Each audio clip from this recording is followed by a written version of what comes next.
Magandang buhay mga ka-update. Narito ang weather update ngayong Huwebes 19 ng Pebrero taong 2026.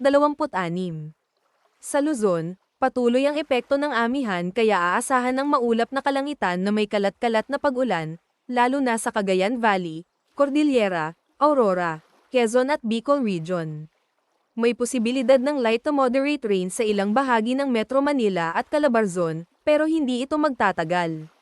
Sa Northern Luzon, medyo malamig ang simoy ng hangin lalo na sa madaling araw at gabi. Sa Visayas, magiging maulap ang kalangitan na may mga pag-ulan at isolated thunderstorms, lalo na sa Eastern Visayas at ilang bahagi ng Central Visayas. May tsansa ng mas malalakas na buhos ng ulan sa hapon o gabi. Ang mga coastal areas ay maaari ring makaranas ng medyo maalon na karagatan dahil sa patuloy na hanging amihan. Sa Mindanao, karamihan ng lugar ay makakaranas ng partly cloudy to cloudy skies na may mga localized thunderstorms, lalo na sa hapon o gabi.